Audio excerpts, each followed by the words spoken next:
Welcome to Dog's Information. Your dog has been talking to you every single day. Not in words, in weight, in breath, in the way they position their body and from yours. And most of us have been nodding politely at a language we never learned to read. There are 10 behaviors your dog almost certainly does. You've seen them hundreds of times. You've laughed at some of them, apologized for one of them, and quietly ignored the rest. But each one carries a meaning that changes everything about what you think your dog is trying to tell you. Stay until number 7. It's the one that sounds most embarrassing and tells you the most about how your dog actually sees you. Number 1, why your dog follows you to the bathroom. You've probably laughed about this. Maybe you've mentioned it to a friend, the way your dog materializes the moment you stand up, padding behind you down the hall, sitting outside the door, or if you let them right beside you while you do something deeply private. It's easy to treat it as a quirk, a funny habit. One of those dog things you shrug at and move on. But you've been brushing this off for years. In 1998, researchers at the Journal of Comparative Psychology published a study by Topol and colleagues that followed 51 dog owner pairs through a series of structured separations. What they found was something that should make every dog owner pause. Dogs don't just prefer their owners. They use their owners as a secure base, the same psychological anchor that human infants use with their mothers. When you are present, your dog explores more freely. When you leave, their distress is real and specific. And critically, a stranger cannot replace you. Another kind person in the room does not close that gap. Then, in 2021, a study published in PLOS One went further. The researchers found that former shelter dogs, animals who had already lost one secure base, showed an even stronger discrimination between owner and stranger than dogs raised in family homes. Their entire lives. The dog who came from somewhere harder holds on tighter. Because they already know what the absence of a safe person feels like. Think about that. Your dog follows you to the bathroom not because they're clingy or poorly trained. They follow you because you are in their nervous system, the entire definition of safe. You are the light they navigate by. And every time you close the door, even gently, even kindly, there is a dog on the other side doing the quiet math of your absence. What does that mean for the mornings you rushed out? For the evenings you were distracted and didn't notice them settle at your feet? It doesn't mean you failed. It means you had more than you knew. Not separation anxiety. That's your dog keeping their map of you updated. The bathroom follow is a form of devotion so quiet it almost disappears. It is not demanding anything from you. It is simply reminding itself that you are still here. That the door between you is temporary. That you will come back. And when you do, your dog will look up at you with exactly the expression of someone who never doubted it, but needed to check. And if they follow you everywhere else, there is a different kind of communication waiting in what happens when they get close enough to reach your face. Number 2, why dogs lick your face. Most people have a theory about this. You tasted like something. They're being affectionate. They're just being dogs. And most people are partially right and entirely missing the point. In 2015, researchers at Azabu University published a paper in Science, one of the most prestigious journals in the world, that revealed something quietly extraordinary. When dogs and their owners share mutual gaze, oxytocin rises in both of them. The same neurochemical loop that bonds a mother to her newborn. The same warmth that makes you feel known by another creature. Dogs and humans co-evolved this response over tens of thousands of years. No other animal does this with us. Only them. But face licking is older than that bond, much older. In wolf packs, puppies lick the faces of returning adults to trigger regurgitation. It is a feeding behavior, a survival behavior, an act of complete vulnerability and complete trust from the smaller creature to the larger one. When that instinct softened across millennia of domestication, what remained was the gesture without the hunger behind it. The movement of lips toward a face that means I trust you. I am glad you came back.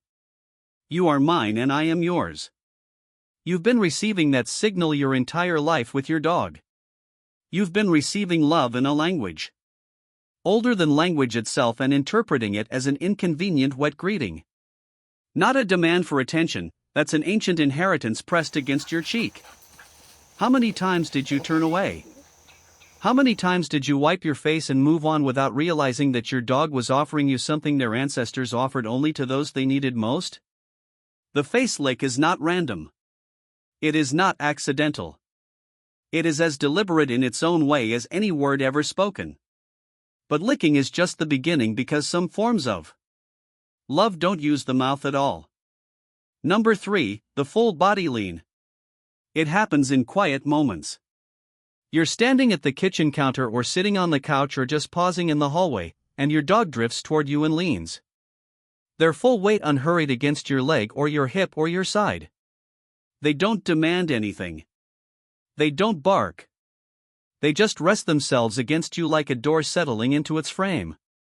And most of us shift our weight or reach down for a half-second pat and move on, without understanding what just happened. Your dog has oxytocin receptors that respond to physical contact the same way yours do. Touch initiates a loop. The lean releases warmth into the system, yours and theirs, simultaneously. It is not a request. It is not a symptom. It is a form of presence so complete that words would only interrupt it. The dog that leans against you has decided in that moment that being near you is enough. That touching the same space you occupy is all by itself a thing worth doing. You may have been pulling away from the most important signal your dog gives, not dramatically, just by being busy, by being somewhere else in your head while your dog was entirely quietly present in theirs. How many of those moments did you half receive? Not clinginess. That's your dog sharing the only silence they know how to offer. The lean is the full body equivalent of a hand held in the dark. It is your dog saying, "I don't need anything from you right now. I just need to know where you are." What's your dog's name? And has there ever been a moment, a hard one, when they leaned into you without being asked? Tell me below. Stay until the end. I'll share one small thing you can do tonight that most owners have never tried. What about when they need you, not just want you, and they show it by bringing something to your hands? Number 4, why your dog brings you toys. You come home. The door opens. And before you've set your bag down, your dog is already there. And not just there, but carrying something. A rope toy, a sock, a squeaky thing that lost its squeak 3 months ago. They present it to you with enormous seriousness, tail moving, eyes bright, as if they are handing you something important. You say hello. You take it for a second. You set it down. And you have just responded to your dog's emotional regulation behavior without knowing it was that at all. When dogs are overstimulated, when something inside them is running too fast, too loud, too full, they redirect that energy into an object. Carrying something gives the mouth a job. It channels the overflow. It is called displacement behavior, and it is not a performance for your benefit. It is your dog managing their own internal weather by finding something solid to hold on to. But here is what that means for you.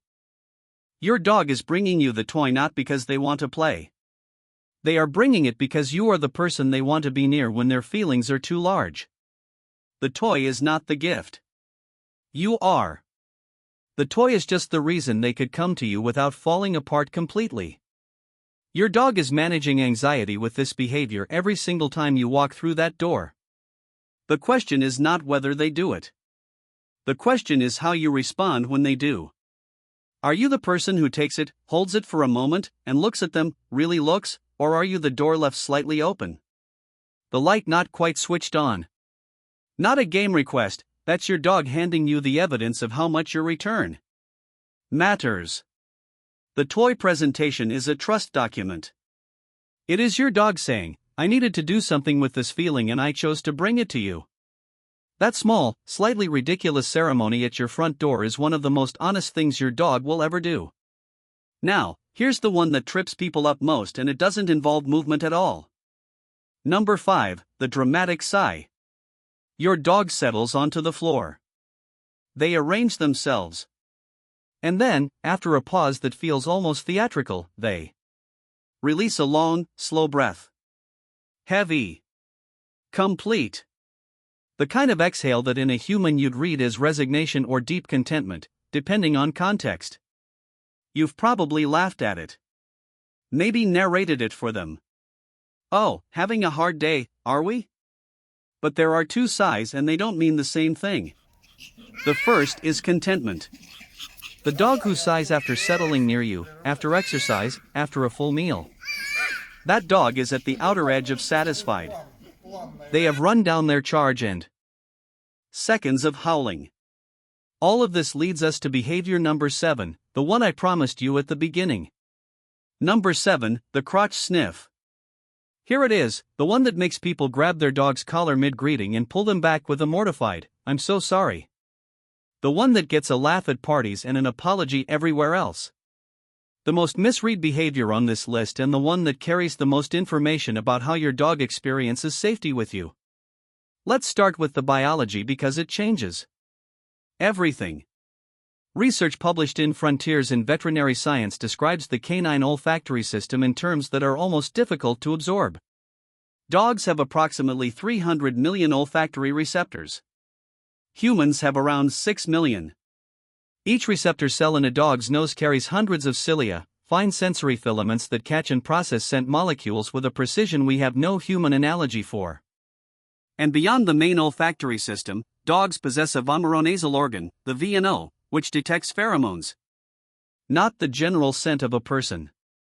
The specific chemical signals of sex, age, emotional state, hormone levels, health. They are not smelling you in the way you smell a candle or a meal. They are reading a document. The inguinal region, the inner thigh and groin, contains a higher concentration of apocrine glands than almost anywhere else on the human body. Apocrine glands produce the exact compounds that carry individual identity in chemical form. Your dog is not being rude. Your dog is going to the single most information-dense location on your body because that is where the document is clearest. When your dog sniffs a stranger there, they are performing triage. Age, health, fear, recent emotion, whether this person has been near another dog, another animal, another human. All of that is available. All of it is processed in seconds. And a 2019 study by Duranton and Horowitz in Applied Animal Behavior Science found that nose work, engaging a dog's olfactory system, intentionally induces a positive cognitive bias. What behaviorists call an optimism indicator. The dog that is allowed to use its nose as it was built to use it is a dog that moves through the world with more confidence, more calm, more trust in its environment. Then a 2024 scoping review in Applied Animal Behavior Science went further still. Scent activities consistently reduce cortisol in dogs. Olfactory engagement is in the language of that paper active neural decompression. The act of smelling is not passive. It is not background processing. It is a full-body cognitive event that lowers stress hormones and reorganizes a dog's relationship to its surroundings. So when your dog sniffs someone or sniffs you and you pull them away, you are interrupting the one behavior that tells them the world is readable. That people can be understood. That strangers are not shadows, but information legible and manageable. You've been stopping the one behavior that tells them they're safe with you. Not embarrassment, that's your dog doing the only kind of reading they know how to do. Think about what it means to live in a world you cannot read with your eyes and must understand entirely through your nose. Every person who approaches is initially a darkness. The sniff is the light your dog turns on. When you allow it even briefly, even with a small apology to the stranger, you are saying, yes. Go ahead. Understand this person. You are allowed to know the world.